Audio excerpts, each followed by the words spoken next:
Hello बच्चों। तो इससे पिछले वाले क्लास में हम लोग बात किसके बारे में कर रहे थे? ज्योमेट्रिकल आइसोमर के लिए।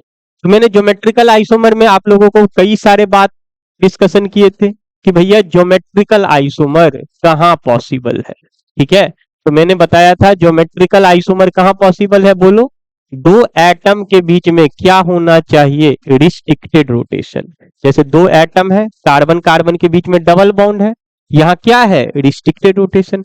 इन दोनों एटम पे क्या होना चाहिए? दो डिफरेंट ग्रुप। यहाँ ए है तो यहाँ मैंने बी लिखा, यहाँ सी है तो यहाँ मैंने डी लिखा। तो इन दोनों पे दो डिफरेंट और इन दोनों पे दो डिफरेंट है, तो यहाँ ज्योमेट्रिकल आइसोमर क्या है? पॉसिबल है। जरूरी नहीं है कि कार्बन कार्बन के बीच में ही डबल बॉन्ड आए, कार्बन के अलावा अदर एटम भी हो सकता है। Nitrogen nitrogen nitrogen double bond, oxygen oxygen double bond, इस सब के बीच में क्या है? रिस्ट्रिक्टेड रोटेशन है। और इन दोनों एटम पे अगर दो डिफरेंट ग्रुप है, वहां ज्योमेट्रिकल आइसोमर पॉसिबल है। मैंने पिछले वाले क्लास में बताया था और इसी को अप्लाई करेंगे हम कुछ क्वेश्चन में। तो तुम लोग बताओगे कि किस किस क्वेश्चन किस में ज्योमेट्रिकल आइसोमर पॉसिबल है और किस में ज्योमेट्रिकल आइसोमर पॉसिबल नहीं है। तो हम कुछ क्वेश्चन देते। देखो, पिछले वाले क्लास में हमने डिस्कशन किया था कि कंडीशन ऑफ ज्योमेट्रिकल आइसोमर के लिए क्या बात बताए थे कि दो एटम के बीच में क्या होना चाहिए? Restricted rotation. उन दोनों एटम पे क्या होना चाहिए? दो डिफरेंट ग्रुप। जैसे यहाँ ए बी अलग है, ए बी के बराबर नहीं होना चाहिए, सी डी के बराबर नहीं होना चाहिए, तभी ये ज्योमेट्रिकल आइसोमर पॉसिबल है। पहले क्या खोजना है? Restricted rotation. फिर क्या खोजना है? दोनों एटम पे दो डिफरेंट ग्रुप, तभी ये जीआई पॉसिबल है, वरना जीआई पॉसिबल नहीं है। तो हम कुछ क्वेश्चन देते हैं, उसको जल्दी जल्दी सॉल्व करके बताओ कि कहां कहां ज्योमेट्रिकल आइसोमर पॉसिबल है। बच्चों, हमारे पास ये रहा कुछ क्वेश्चन, अब आपको बताना है कि कहां कहां जीआई पॉसिबल है। चलो, कॉपी कर लिए? ओके, वीडियो पॉज करो, कॉपी करो और सॉल्व करो। ठीक है, चलो बच्चों, एक बार हम डिस्कस करते हैं। बताओ बच्चों, कार्बन कार्बन के बीच में डबल बॉन्ड है, यहाँ दो डिफरेंट है, यहाँ दो डिफरेंट है, जीआई पॉसिबल है। बच्चों, इसमें पॉसिबल है क्या? कार्बन कार्बन डबल बॉन्ड है, इस कार्बन से दो डिफरेंट OH और एक है CH3। यहाँ क्या है? SH, यहाँ क्या है? H। यस, जीआई पॉसिबल है। बच्चों ये बताओ, कार्बन कार्बन के बीच में डबल बॉन्ड है कि नहीं? यस है सर, है। तो क्या यहाँ दो डिफरेंट है? बिल्कुल है, PH है, OH है। यहाँ क्या है? H है, H है। यस सर, यहाँ पॉसिबल नहीं है। क्यों नहीं है? इस कार्बन पे सेम ग्रुप लग गया, तो बच्चों यहाँ पॉसिबल नहीं है। बच्चों, इसमें पॉसिबल है क्या जीआई? तो इस कार्बन पे चेक करो, दो डिफरेंट, इस कार्बन पे चेक करो, दो डिफरेंट। यस सर, पॉसिबल है। अब सर ये सवाल उठा कि इसमें जीआई पॉसिबल है कि नहीं है।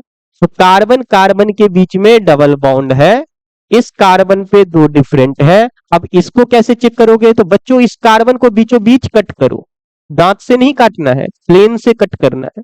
प्लेन से कट करो, यहाँ दो डिफरेंट आया, यस आया, तो जीआई पॉसिबल है। देखो, यहाँ दो डिफरेंट, इस कार्बन को अगर हम बीच से कट करेंगे तो ऊपर वाला पार्ट कुछ और है, नीचे वाला पार्ट कुछ और है, यानी कि यहाँ जीआई पॉसिबल है। बच्चों, इस वाले क्वेश्चन में जीआई पॉसिबल है क्या? यहाँ देखते हैं, दो एटम के बीच में रिस्ट्रिक्टेड रोटेशन है, इस वाले एटम पे दो डिफरेंट है, इस वाले पे है क्या? तो इस कार्बन को क्या करोगे? बीचों बीच कट करेंगे, दोनों सेम आ गया। बच्चों, जीआई पॉसिबल नहीं है। जय भद्रकाली स्वाहा। बच्चों, इसमें बताओ, इसमें है क्या? कार्बन कार्बन के बीच में रिस्ट्रिक्टेड रोटेशन है, इस कार्बन को अगर बीचों बीच कट करोगे तो दो सेम आया कि अलग आया? ऊपर कुछ और नीचे कुछ और। बीच से कट करो बच्चों, ऊपर कुछ और नीचे कुछ और। यस, ये जीआई पॉसिबल है। बच्चों, इस वाले में है क्या पॉसिबल? बच्चों, इस वाले में पॉसिबल है या नहीं है? चेक करो, कार्बन कार्बन डबल बॉन्ड आया, इस कार्बन को बीच से कट करो, ऊपर कुछ और नीचे कुछ और। बीच से कट करो, ऊपर कुछ और नीचे कुछ और। नहीं, दोनों सर सेम है, और सेम है तो ये ज्योमेट्रिकल आइसोमर पॉसिबल नहीं है। क्या चले हम आगे? चलो, कुछ और क्वेश्चन करो बच्चों, कुछ और करो, कुछ और करो। इसमें बताओ, यहाँ पॉसिबल है? बच्चों, कार्बन कार्बन के बीच में यहाँ भी डबल बॉन्ड है, अगर इसको हम बीच से कट करें तो दोनों पार्ट सेम आ रहा है, इसको बीच से कट करेंगे तो दोनों पार्ट सेम आ रहा है। बच्चों जीआई पॉसिबल नहीं है। बच्चों कार्बन कार्बन के बीच में डबल बॉन्ड तो है, अगर इसको हम बीचों बीच कट कर दिए तो ऊपर कुछ और नीचे कुछ और, इस साइड से पॉसिबल है, इस साइड से है क्या, ऊपर कुछ और नीचे कुछ और, सेम नहीं है, सेम सेम नहीं है तो जीआई पॉसिबल है। बच्चों इसमें बताओ क्या पॉसिबल है? कार्बन कार्बन के बीच में डबल बॉन्ड है, रिस्ट्रिक्टेड रोटेशन है, अगर हम बीचों बीच कट कर दिए तो बच्चों दोनों पार्ट सेम है, सेम है। इधर से देखो यहाँ ऑक्सीजन है, इधर से देखो यहाँ ऑक्सीजन, यानी कि ये ससुरा जीआई शो नहीं करेगा, यानी कि ये ज्योमेट्रिकल शो नहीं करेगा, क्योंकि यहाँ सेम मिल गया। यहाँ डिफरेंट मिलने से क्या होगा, दोनों तरफ सेम होना चाहिए, दोनों तरफ डिफरेंट होना चाहिए। यहाँ अगर दो डिफरेंट है तो यहाँ भी दो डिफरेंट होना चाहिए बच्चों, तभी जीआई पॉसिबल है। मैंने ये सब डिस्कशन किया था, कुछ क्वेश्चन कर दिए। बच्चों एलियन सिस्टम के बारे में भी डिस्कशन किए थे। What is alien system? जिसमें लगातार डबल बाउंड हो, यानी कि लगातार रिस्ट्रिक्टेड रोटेशन हो। तो मैंने कंडीशन क्या बताया था एलियन सिस्टम का, बताओ। देखो मैंने कंडीशन बताया था एलियन सिस्टम में, जिसमें लगातार डबल बाउंड यानी कि लगातार रिस्ट्रिक्टेड रोटेशन है, वहां पे काम क्या करता है एलियन, या इसी को हम लोग क्या बोलते हैं, कॉमुलेटेड सिस्टम। कॉमुलेटेड सिस्टम क्या होता है, लगातार डबल बाउंड आए, ठीक है, लगातार डबल बॉन्ड है, और ये क्या है, इवन डबल बॉन्ड है, even number of double bond है कि नहीं, लगातार दो है, और लगातार दो है तो यहाँ जीआई पॉसिबल नहीं होता है। क्यों नहीं होता है? मॉलिक्यूल्स नॉन प्लेनर होता है। मैंने दिखाया भी था, देखो अगर लगातार दो डबल बॉन्ड है तो मॉलिक्यूल्स, अगर ये ग्रीन ग्रीन का डिस्टेंस d1 है, अगर हम इसको एक्सचेंज भी कर दिया जाए, इसको हम उठा करके एक्सचेंज कर देते हैं, तो क्या कुछ फर्क पड़ेगा? क्या फर्क पड़ेगा ग्रीन ग्रीन के बीच में? चेक कर लो।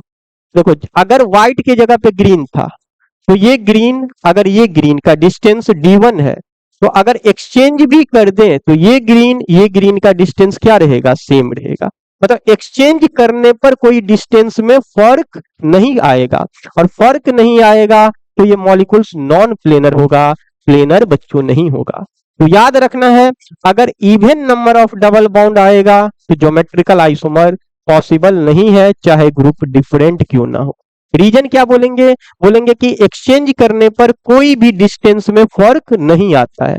लेकिन यही ऑड में बताया जाए तो ऑड में एक्सचेंज करने पर डिफरेंट में फर्क आता है। जैसे ये मेरे पास एलियन सिस्टम है, इसमें लगातार 3 डबल बॉन्ड है, लगातार 3 डबल बॉन्ड है, तो ये व्हाइट का डिस्टेंस d1 है। अगर हम इसको एक्सचेंज करें, व्हाइट वाले की जगह पे ग्रीन को कर दे, ग्रीन वाले को जगह पे व्हाइट को कर दे, अगर हम इसको एक्सचेंज करते हैं तो क्या डिस्टेंस में फर्क पड़ेगा? क्या बिल्कुल पड़ेगा, बिल्कुल बिल्कुल बिल्कुल पड़ेगा। अगर ये ग्रीन से ये ग्रीन का डिस्टेंस d1 है, अगर इसको उठा करके हम यहाँ पे रखेंगे तो फर्क पड़ेगा, बिल्कुल पड़ेगा। देखो अगर हम यहाँ व्हाइट था और यहाँ व्हाइट था तो इसका डिस्टेंस d1 था, अगर इसको एक्सचेंज कर दे यहाँ आया तो ये व्हाइट से ये व्हाइट का डिस्टेंस अलग होगा, यहाँ का डिस्टेंस जो होगा वहां यहाँ पे रखने पर सेम डिस्टेंस नहीं होगा। यानी कि अगर ऑड नंबर में है, इवन नंबर में है, तो डिस्टेंस दोनों का क्या हो जाता है, सेम, d1 d2 के बराबर हो जाता है। लेकिन अगर इसी को हम ऑड में लिखते हैं तो d1 कभी भी d2 के बराबर नहीं होता है, और d2 के बराबर नहीं होगा तो ज्योमेट्रिकल आइसोमर पॉसिबल है, मॉलिक्यूल्स क्या होगा, प्लेनर होगा। तो बच्चों याद रखना है, पहले ऑड नंबर होना चाहिए लगातार में, और दोनों टर्मिनल पॉइंट पे क्या होना चाहिए, दो डिफरेंट ग्रुप, तभी जीआई पॉसिबल है, वरना पॉसिबल नहीं है। तो इससे रिलेटेड हम कुछ क्वेश्चन देते हैं, उसको आप सॉल्व करो। देखो कुछ क्वेश्चन है, लिखो, सॉल्व करो। चलो करें सॉल्व। देखो बच्चों यहाँ लगातार 3 है, ऑड में है, बिल्कुल दोनों के टर्मिनल पॉइंट पे दो डिफरेंट ग्रुप है, यहाँ ज्योमेट्रिकल पॉसिबल है। बच्चों यहाँ देखो, यहाँ पॉसिबल है, लगातार 2 है, इसमें तो सीधा हम कट्टिस कर देंगे इसको। बच्चों लगातार 3 है, लेकिन क्या दोनों टर्मिनल पे दो डिफरेंट है? बिल्कुल नहीं है सर, 2H आ गया, सेम आ गया, पॉसिबल नहीं है। बच्चों इसमें है क्या, अब इसको क्या करेंगे, तुम साइक्लिक को एज ए डबल बॉन्ड मान लो, इसको भी क्या मान लो, एज ए डबल बॉन्ड। कितने डबल बॉन्ड आ गया लगातार, 1 2 3 ऑड आ गया, दोनों टर्मिनल पे दो डिफरेंट आ गया। बच्चों ये पॉसिबल है। तुमको क्या करना है, साइक्लिक के अंदर भी रिस्ट्रिक्टेड रोटेशन होता है, मैंने बताया था। तो क्या करना है, साइक्लिक को एज ए डबल बॉन्ड सोचना है। लगातार 3 आ गया बिल्कुल, ऑड आ गया, दोनों टर्मिनल पे दो डिफरेंट है, पॉसिबल है। लगातार 2 आ गया बच्चों, पॉसिबल नहीं है। सर इसमें क्या करें, तो इसको एक डबल बाउंड मान ले। डबल बाउंड मानोगे, 1 2 3 4 5 दोनों के टर्मिनल पॉइंट पे दो डिफरेंट ग्रुप है। यस ये पॉसिबल है कि नहीं पॉसिबल। बच्चों आगे काम करें, आगे कुछ क्वेश्चन देखें। चलो इस वाले क्वेश्चन में बताओ, देखो साइक्लिक को डबल बॉन्ड बनाओगे, एक साइक्लिक, दूसरा साइक्लिक एंड तीसरा साइक्लिक, लगातार 3 आया।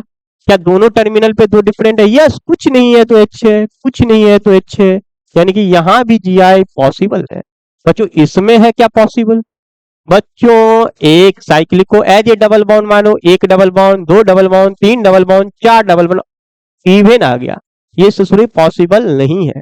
बच्चों इसमें है एक डबल बॉन्ड, दूसरा डबल बॉन्ड, तीसरा डबल बॉन्ड, चौथा डबल बॉन्ड, पांचवा डबल बॉन्ड, छठा आ गया कौन सा, ऑड या इवन, इवन आ गया बच्चों, इवन आ गया। इवन आ गया तो बिल्कुल पॉसिबल नहीं है। तो बच्चों क्लियर हो गया होगा, ठीक है, एलियन सिस्टम से भी और साथ साथ कहां कहां जीआई पॉसिबल होता है। ठीक है, ओके आगे बात करते हैं।